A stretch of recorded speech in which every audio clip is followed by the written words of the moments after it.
Okay, so in this video, I wanted to talk about this. This is the Sony 24 to 240 millimeter lens. This is a zoom lens. As you can see, you can flip it out like so. And you can see it's quite big, to be completely honest. But the zoom range on this thing is just, you know, that's what I'm talking about. So this is a very versatile lens, and I highly recommend it for basically traveling or, you know, taking pictures and videos of animals and stuff like that, because with this you get a really nice zoom range, and you also got that wide lens, which is 24, right? 24 millimeter is a very good standard. You could go wider, you could go like something like 16 or 20, but I think 24 is really the sweet spot. After that, the image sort of skews and stuff like that. So on a full frame lens, if you want to get a wide angle lens, 24 millimeter is the optimal range. And again, it goes into 240 FPS. Now this is for the Sony full frame. Now what's really cool about this, if you're doing videos and you go into APS-C mode, basically super 35 millimeter mode, then you got actually a crop on the lens itself. And so you get something like 360 millimeters, which is quite amazing actually. I would not recommend that option, however, for taking pictures. I mean, it works, but then you get something like 12 megapixels instead of 24. But if you're shooting in 4K, it actually works because it crops in on the sensor and you still get full frame 4K imagery. So that's pretty outstanding.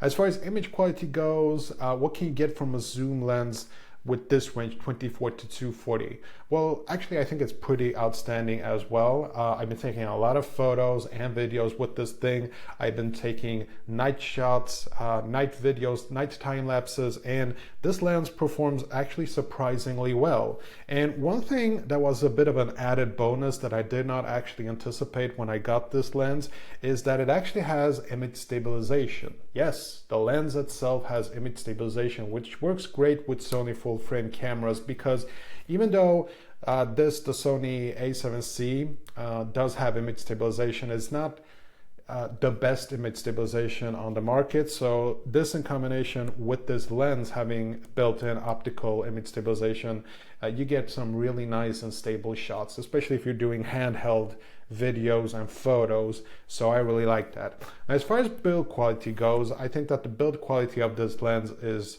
very nice. It's plastic, but it's hard plastic, so it's good type of plastic, and the hinges are metal. That's pretty good.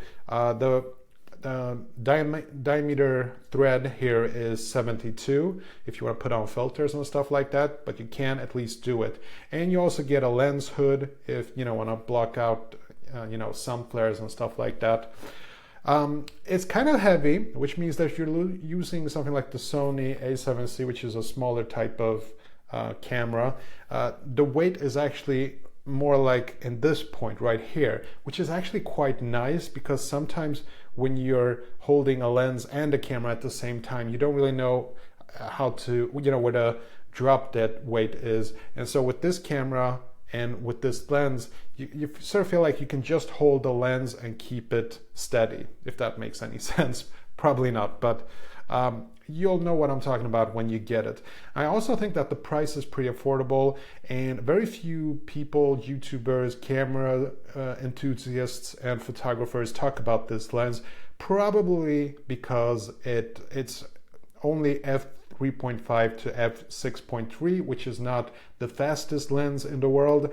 But if you're shooting on a full frame camera, especially a Sony full frame camera, when it comes to noise and low light performance is amazing on Sony cameras. So honestly, I've been doing some tests where I've been taking pictures with a lens that's f1.4 and comparing it with pictures that I take with this at night. And I gotta say, like, the difference isn't that huge. You can take faster pictures, basically. But as far as noise is concerned and stuff like that, or movement, because this has built-in image stabilization, I think this lens actually performs surprisingly well. So I highly recommend this lens.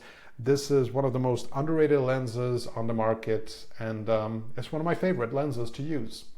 Okay, hope you enjoyed this little video, and hopefully I'll see you in the next one. Take care.